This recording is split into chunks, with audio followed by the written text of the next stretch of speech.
আলহামদুলিল্লাহ, সমস্ত প্রশংসা ওই আল্লাহ সুবহানাহু ওয়া তাআলার জন্য, যিনি আমাদেরকে সফর মাসের 25তম দিবসে শেষ জুমায় আবার উপস্থিত করে দিলেন।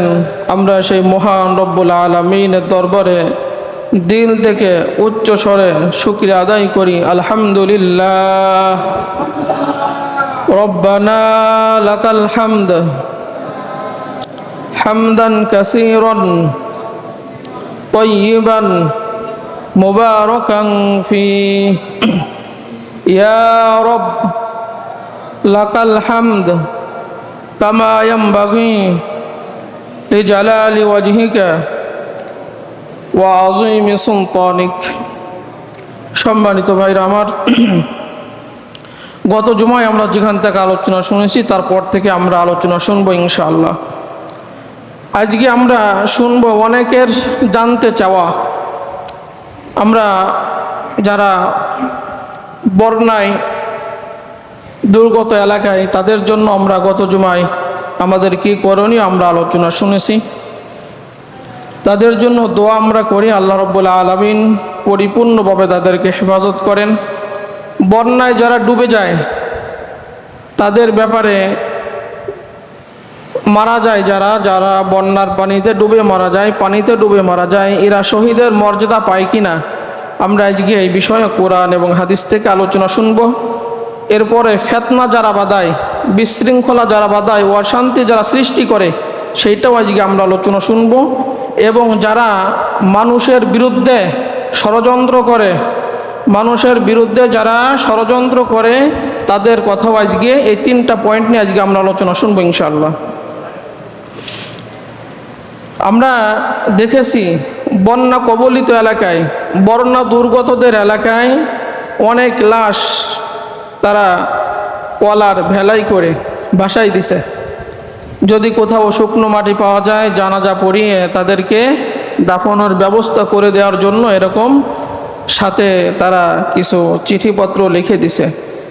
আজকে আমরা শুনব যে আল্লাহ রাব্বুল আলামিন এদেরকে কি মর্যাদা দিবেন যারা পানিতে ডুবে মারা যায়।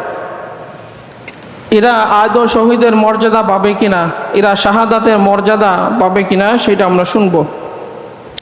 আমাদের একটা জিনিস খেয়াল রাখতে হবে, শহীদ মূলত 2 প্রকার। শহীদ মূলত 2 প্রকার, একটা আছে হাকিকি আর একটা আছে হুকমি। হাকিকি হচ্ছে প্রকৃত পক্ষে শহীদ যারা, যারা আল্লাহর জমিনে দিন কায়েমের জন্য, কোরআনের রাজ প্রতিষ্ঠা করার জন্য, আল্লাহর জমিনে কালেমার পতাকা উড্ডীন করার জন্য কাফেরদের সাথে সশস্ত্র যারা যুদ্ধের ময়দানে শাহাদাত বরণ করে, মৃত্যুবরণ করে, এরাই হচ্ছে প্রকৃত শহীদ। খুব খেয়াল তো, আমরা বলছি শহীদ 2 প্রকার। একটা আছে হাকিকি, মানে খাঁটি শহীদ কারা, প্রকৃত পক্ষে শহীদ হচ্ছে যারা আল্লাহর জমিনে কালেমার পতাকা উড্ডীন করতে যে কাফেরদের সাথে যুদ্ধের ময়দানে যারা মৃত্যুবরণ করে, এরাই হচ্ছে প্রকৃত পক্ষে শহীদ। এরা দুনিয়াতে শহীদের মর্যাদা পায়, আখিরাতেও মর্যাদা পায়। এরা যদি মারা যায় যুদ্ধের ময়দানে, যে অবস্থায় মারা গেছে ওই রক্তাক্ত অবস্থায়, গোসল ছাড়া ওই অবস্থায় জানাজা করে তাদেরকে দাফন দিতে হবে। আর ওই অবস্থায় কিয়ামতের ময়দানে শহীদরা উঠবে। এদের সম্পর্কে আল্লাহ সুবহানাহু ওয়া তাআলা কুরআনুল কারীমে সূরা সফের 10 নম্বর আয়াতে বলেন, ইয়া আইয়ুহাল্লাযীনা আমানু হাল আদুল্লুকুম আলা তিজারা তুনজিকুম মিন আযাবিন আলীম। হে মুমিনেরা, হে ঈমানদাররা, আমি কি তোমাদেরকে এমন একটা ব্যবসার কথা বলবো না যে ব্যবসা তোমরা যদি আল্লাহ রাব্বুল আলামিনের সাথে করো, আল্লাহ রাব্বুল আলামিন যন্ত্রণাদায়ক শাস্তি থেকে তোমাদেরকে বাঁচিয়ে দেবেন। পরের আয়াতে আল্লাহ সুবহানাহু ওয়া তাআলা বলেন আল্লাহর সাথে কি ব্যবসা করার কথা আল্লাহ রাব্বুল আলামিন বলেন যে তুমিনুনা বিল্লাহি ওয়া রাসূলিহি ওয়া তুজাহিদুনা ফি সাবিলিল্লাহ বিআমওয়ালিকুম ওয়া আনফুসিকুম।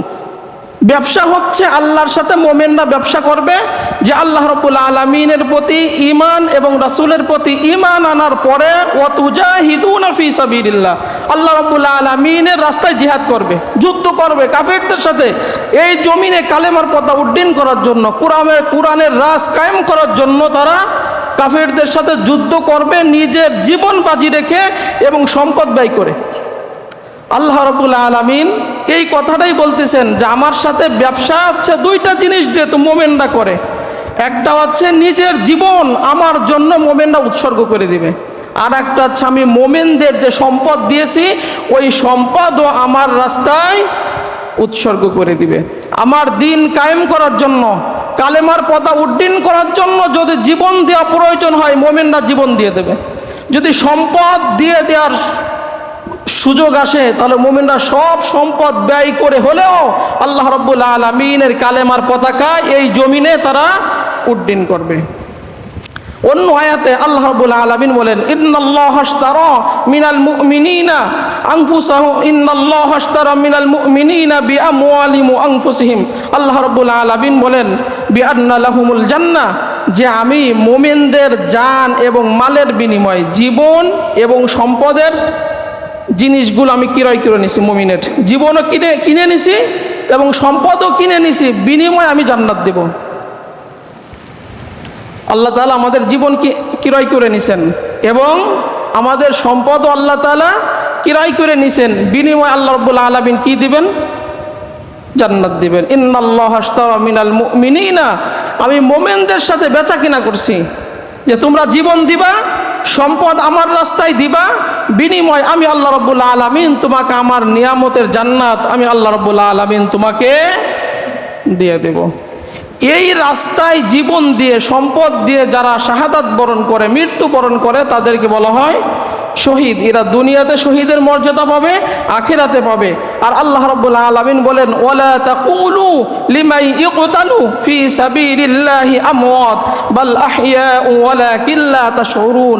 যারা আমার রাস্তায় নিজের জীবন উৎসর্গ করে দিল, সম্পদ ব্যয় করলো, এরা যদি মারা যায় তোমরা এদেরকে মৃত বলবে না, এরা জীবিত, কিন্তু তোমরা এটা বোঝো না।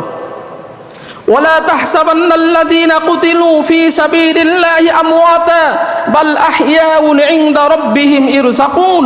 আল্লাহ রাব্বুল আলামিন বলেন যারা আমার রাস্তায় জীবন দিয়ে জিহাদের ময়দানে শাহাদাত বরণ করে, মৃত্যু বরণ করে, তাদেরকে মৃত বলো না।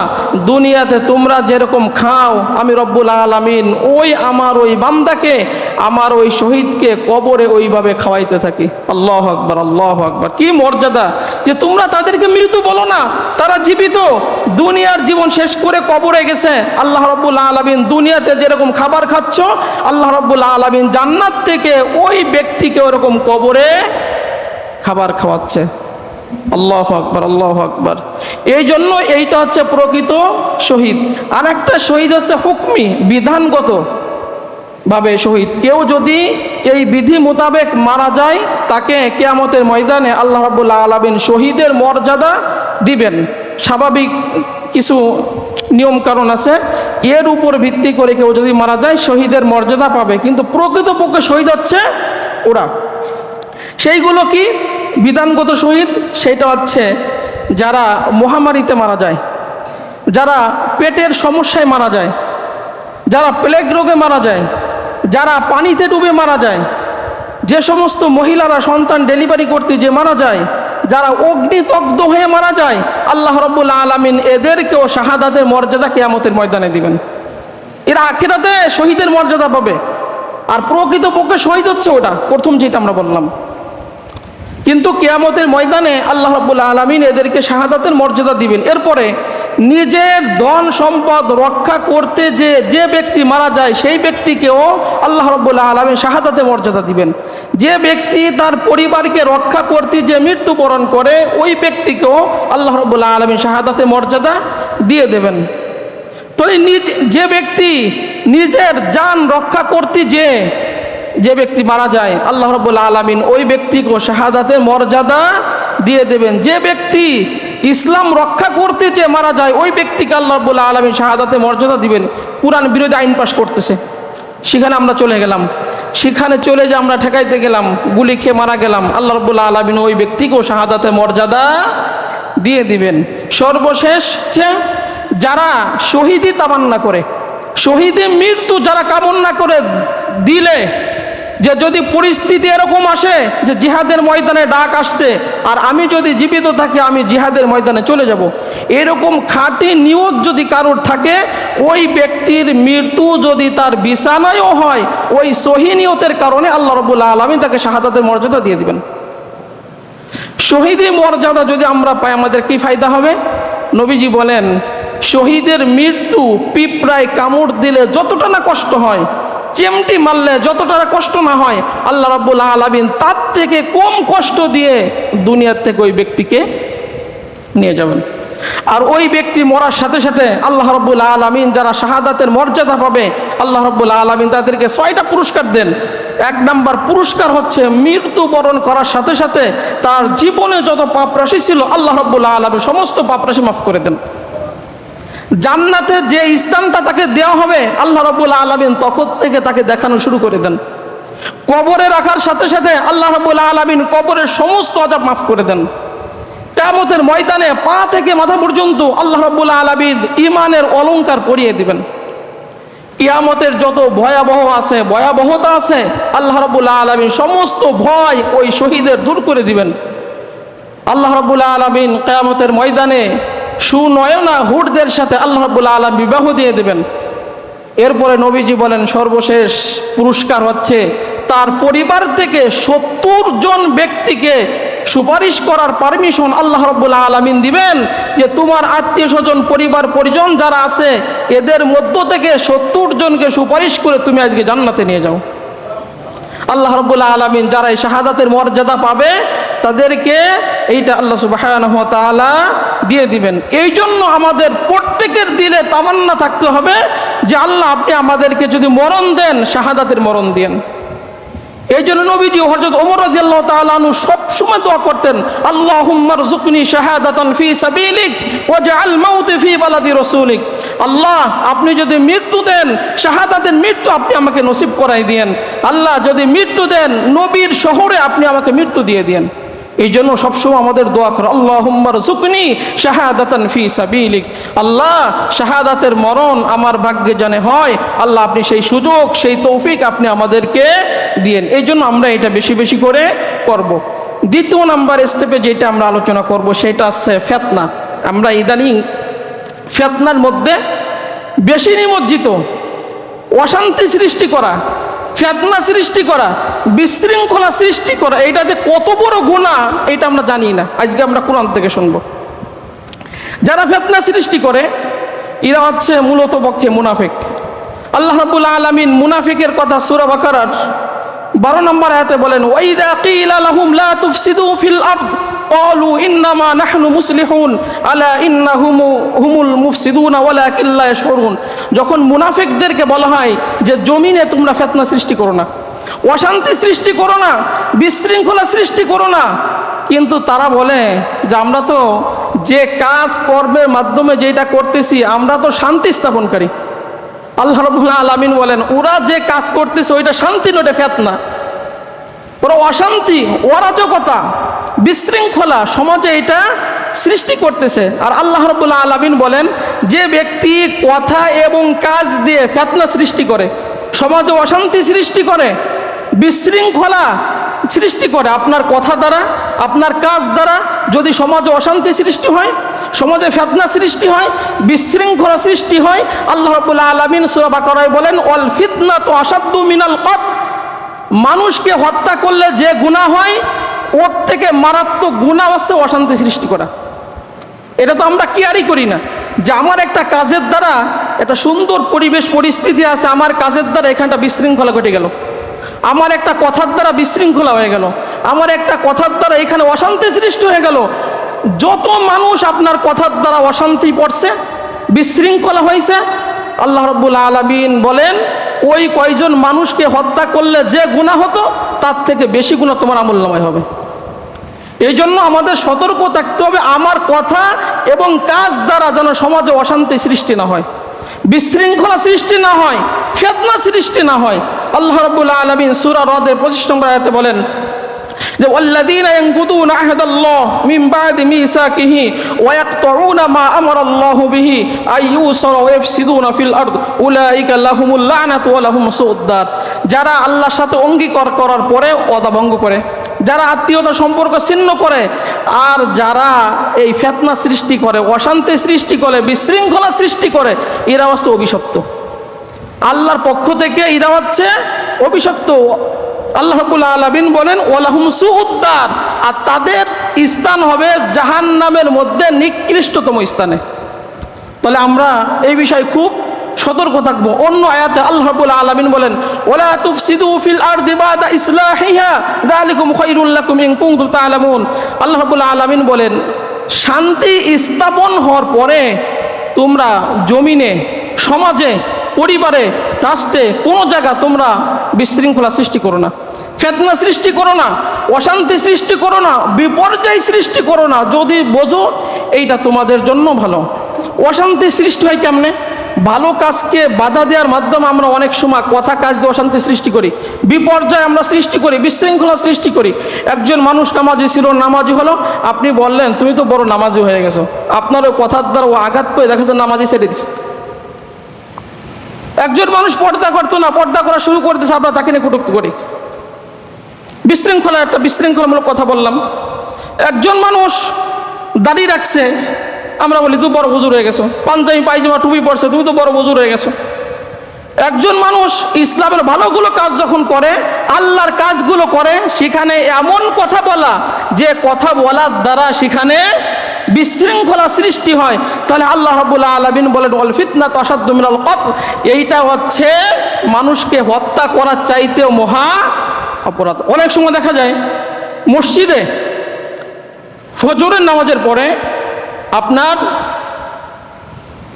কেউ যদি কোরআনের একটা আয়াত শিক্ষা করার চেষ্টা করে, একটা আয়াত শিক্ষা করার চেষ্টা করে, একটা অধ্যায় শিখার চেষ্টা করে, ওই ব্যক্তিকে আল্লাহ রাব্বুল আলামিন 100 থেকে 1000 রাকাত নফল নামাজ পড়লে যে সওয়াব হয়, ওই সমপরিমাণ সওয়াব আল্লাহ রাব্বুল আলামিন তার আমলনামায় দিয়ে দেন। প্রত্যেকটা জায়গায় মানুষ যদি এইভাবে করত, কিয়ামতের ময়দানে আপনি দেখবেন যে আল্লাহ আপনার আমলনামায় নফল ফরজ নামাজের ঘাটতি আছে, আল্লাহ নফলতে পূরণ করে দেবেন। আপনি দেখবেন আপনার আমলনামায় হাজার হাজার নফল নামাজ, আপনি বলবেন আল্লাহ এত নফল নামাজ করতে কি আসলে, আমি তো পড়ি নাই। আল্লাহ রাব্বুল আলামিনের পক্ষ থেকে জানিয়ে দেওয়া হবে তুমি না প্রত্যেক দিন সকালবেলা কোরআনের একটা আয়াত শিখার চেষ্টা করছিলে, একটা অধ্যায় পড়ার চেষ্টা করছিলে, আল্লাহ রাব্বুল আলামিন এই জন্য তোমার আমলনামায় হাজার হাজার নফল নামাজের সব দিয়ে দিয়েছেন। কিন্তু আমরা যদি সেইটা বলি যে এইগুলো বাদ দিয়ে তোমরা রাজনৈতিক আলোচনা সেখানে হয়, তাহলে সেখানে আপনার কথা দ্বারা বিশৃঙ্খলা সৃষ্টি হয়ে গেল। কিয়ামতের ময়দানে হাজার হাজার মানুষ হত্যা করলে যে গুনাহ হবে, সেই গুনাহ আপনার আমলনামায় হবে। একজন মানুষ কোরআন শেখে, সেখানে যদি বলে কতকাল তোমরা কোরআন তেলাওয়াত করবা, কতকাল ধরে তোমরা পড়বা, একা পড়তে পারো না, কথার দ্বারা বিশৃঙ্খলা সমাজে সৃষ্টি হলো। ওই কয়জন মানুষকে হত্যা করলে যে গুনাহ হতো, কিয়ামতের ময়দানে আল্লাহ রাব্বুল আলামিন সেই গুনাহ আপনার আমলনামায় দিয়ে দিবেন। আপনি বলবেন যে আল্লাহ আমি তো এত মানুষ হত্যা করি নাই, আল্লাহ বলবেন তোমার কথার দ্বারা, কাজের দ্বারা বিশৃঙ্খলা সৃষ্টি হয়েছে, অশান্তি সৃষ্টি হয়েছে, অরাজকতা সৃষ্টি হয়েছে, এই জন্য আল্লাহ রাব্বুল আলামিন তোমাকে এই হত্যার গুনাহ দিয়ে দিছে। এরপর আল্লাহ রাব্বুল আলামিন বলেন উনজুর কাইফা কানা আকিবাতুল মুফসিদিন। মানুষ কি দেখে না এর আগে আদম থেকে নিয়ে এই পর্যন্ত যারা পৃথিবীতে অশান্তি সৃষ্টি করছে, ফিতনা সৃষ্টি করছে, বিশৃঙ্খলা সমাজে সৃষ্টি করছে, তাদেরকে আল্লাহ কিভাবে শাস্তি দিয়েছেন? তোমরা কি এটা দেখো না? তোমরা কি কোরআন পড়ো না? তোমরা কি বয়ানে এটা শোনো না যে আল্লাহ রাব্বুল আলামিন যারা ফিতনা সৃষ্টি করে এদেরকে কি সেভাবে শাস্তি করছেন? তোমাদের কি মরার ভয় নাই? কবরের কি তোমাদের ভয় নাই? তুমি কি চিন্তা করছো এই পৃথিবীতে তুমি স্থায়ীভাবে থাকবা?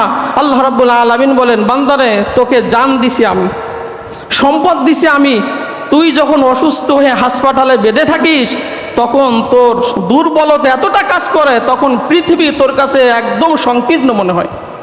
জাহিদ আমার জীবনে কি হলো? এই জন্য আমরা আমাদের কথা, আমাদের কাজ কোনো দ্বারা যেন সমাজে অশান্তি সৃষ্টি হয় এমন কথা কাজ আমরা বলবো না। এরপর আর একটা বলবো, কোরআন হাদিস থেকে আমরা যেহেতু 3টা পয়েন্ট আলোচনা করবো, আর একটা বলবো মানুষের বিরুদ্ধে ষড়যন্ত্র করে না? মানুষ মানুষের বিরুদ্ধে ষড়যন্ত্র করে, আর মানুষ মানুষের বিরুদ্ধে ষড়যন্ত্র তখন করে যখন তার মতে মেলে না। কথা বুঝলেন? মানুষ কখন ষড়যন্ত্র করে? যখন তার মতে মিল হয় না, তার স্বার্থে আঘাত লাগে, তখন মানুষ মানুষের বিরুদ্ধে ষড়যন্ত্র করে। দেখেন, আরবে চলে যান একটু। আল্লাহ রাব্বুল আলামিন বলেন, ওয়াইদ ইয়ামকুরু বিকাল্লাযীনা কাফারু লিইসবিতুকা আও ইয়াকতুলুকা আও ইউখরিজুক ওয়া ইয়ামকুরুন ওয়া ইয়ামকুরুল্লাহ ওয়াল্লাহু খায়রুল মাকিরিন। স্মরণ করে সে সময়ের কথা যখন মক্কার কাফেরেরা আমার নবীর বিরুদ্ধে ষড়যন্ত্র করতেছে যে একে বন্দী করব, একে হত্যা করব অথবা দেশ থেকে বের করে দিব। আল্লাহ কয়, তোমরাও ষড়যন্ত্র করো, আর আরশে আজিম বসে আমিও ষড়যন্ত্র করি, আর ষড়যন্ত্রকারীদের মধ্যে আল্লাহ রাব্বুল আলামিন হচ্ছে উত্তম ষড়যন্ত্রকারী। কোনো ব্যক্তি যদি নিজের স্বার্থে মতে মিলে খাটে নাই, আপনি তার বিরুদ্ধে ষড়যন্ত্র করলেন, স্বার্থের বিনিময় স্বার্থ রক্ষা করতে যে আপনি ষড়যন্ত্র করলেন, হাদিসের ভাষায় এদেরকে বলা হয় ইরা হচ্ছে শয়তানের দোসর। তিরমিজির হাদিস থেকে বলতেছি, এরা হচ্ছে শয়তানের দোসর, এরা শয়তানের দোসর। কারণ যারা চক্রান্ত করে ওই চক্রান্ত তাদেরকেই ঘিরে ফেলে, কিন্তু সে বোঝে না। আপনি একজন মানুষের ভিতরে ফোন দিয়ে আঁকতেছেন, চক্রান্ত করতেছেন তাকে বিপদে ফেলে দেওয়ার জন্য, তাকে আঘাত করার জন্য। আপনার মতে মিলে খাটে নাই, আপনার স্বার্থে আঘাত লাগছে, আপনি ষড়যন্ত্র করলেন।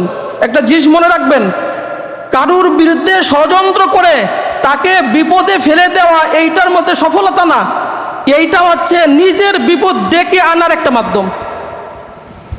এইটা নিজের বিপদ ডেকে আনার। আমরা যেরকম বলি যে পরের জন্য পুকুর কাটলে নিজে সেই পুকুরে পড়তে হয়, আমরা বলি না? তার বাস্তব উদাহরণ আবু জাহেল।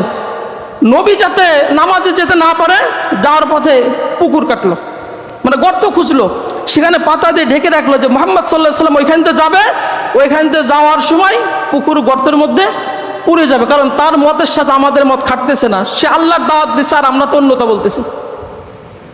ছোট্ট করে বলি, জিবরাইল আলাইহিস সালাম ওইখানে পাখা বিছাই দিলেন। মুহাম্মদ সাল্লাল্লাহু আলাইহি সাল্লামকে নিরাপদে যিনি পার করে দিলেন, একটু উঁচু গলায় বলেন তো তিনি কে? আবু জাহেল সকালবেলা ঘুম ঘুম চোখ নিয়ে দেখতে আসলো, দেখি ভাতিজা গর্তের মধ্যে পড়ছে কিনা। জিবরাইল আলাইহিস সালাম পিছন দিক থেকে ধাক্কা দিয়ে গর্তের মধ্যে আবু জাহেলকে ফেলে দিল।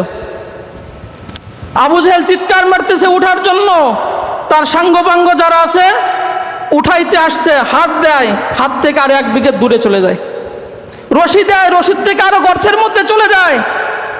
আবু জাহেল বুঝতে পারলো আমার ভাতিজার বিরুদ্ধে আমি ষড়যন্ত্র করছি, আমি এখান থেকে উদ্ধার হতে পারবো না, আমার ভাতিজা যদি আমাকে উদ্ধার না করে। মুহাম্মদ সাল্লাল্লাহু আলাইহি সাল্লামকে ডেকে আনলেন, ভাতিজা আমার ভুল হয়ে গেছে, মাফ করে দাও, তোমার বিরুদ্ধে ষড়যন্ত্র করে গর্তে তোমাকে ফেলতে চেয়েছিলাম, কিন্তু আমি নিজে আজকে সেই গর্তে পড়ছি। চিন্তা করে দেখছেন? যাই হোক, তোমাকে উদ্ধার করতে পারি, কালেমা পড়তে হবে, কিন্তু আপনারা বলেন, মুহাম্মদ ছোট্ট করে বলছি যে মুহাম্মদ সাল্লাল্লাহু আলাইহি সাল্লাম তাকে উদ্ধার করলেন, উদ্ধার হয়ে গা ঝাড়া দিয়ে বললে, মুহাম্মদ তুমি তো বড় জাদুকর। কে এই কথা বলছিলেন আপনারা জানেন না? এই জন্য আপনি পরের জন্য যদি ষড়যন্ত্র করেন, এইটার মধ্যে সফলতা না, ওইটা নিজের বিপদ নিজের কাছে ডেকে আনা। আল্লাহ রাব্বুল আলামিন হাবিব কুরআনুল কারীমের মধ্যে বলেন, কোনো ব্যক্তি যদি কোনো ব্যক্তিকে ষড়যন্ত্র করে তার ক্ষতি সাধন করে, আল্লাহ ওই সেম একই বস্তু দিয়ে তার জীবনে ক্ষতি সাধন করবেন অন্য ব্যক্তিকে দিয়ে।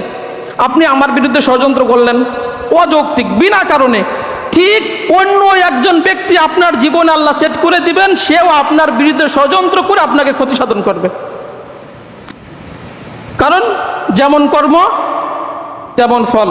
আরবিতে বলে কামা তাদিনু তুদান, তুমি যেরকম করবা সেরকম তুমি সেখানে পাবা।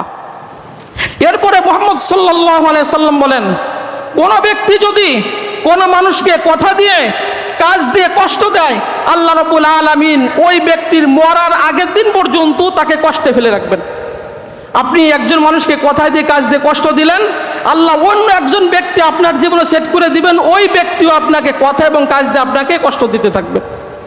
আর এই কষ্ট দেওয়া যদি মুমিনদের ব্যাপারে হয়, সূরা বুরুজে আল্লাহ রাব্বুল আলামিন বলেন, ইন্নাল্লাযীনা ফাতানুল মুমিনিনা ওয়াল মুমিনাত সুম্মা লাম ইয়াতুবু ফালাহুম আযাবু জাহান্নাম ওয়া লাহুম আযাবুল হারিক। কোনো ব্যক্তি যদি কোনো মুমিন মুসলমানকে কষ্ট দেয়, কথা দিয়ে হোক কাজ দিয়ে হোক, মরার আগে সে যদি তওবা না করে, আল্লাহ রাব্বুল আলামিন বলেন ওই ব্যক্তিকে আল্লাহ রাব্বুল আলামিন জাহান্নামের মধ্যে জায়গা করে দিবেন। কুরআনুল কারীমের কথা। এই জন্য আমরা এই দিক থেকে বিরত থাকবো। এরপরে নবীজি বলেন, কোনো ব্যক্তি যদি অযৌক্তিক বিনা কারণে মানুষের সাথে ষড়যন্ত্র করে, মানুষের বিরুদ্ধে আচরণ করে, ওই ব্যক্তিকে আল্লাহ রাব্বুল আলামিন নিজে ওর বিরুদ্ধে আচরণ করেন। আচ্ছা, আল্লাহ যদি কারুর বিরুদ্ধে আচরণ করেন, ওই ব্যক্তির যাওয়ার কোনো জায়গা আছে?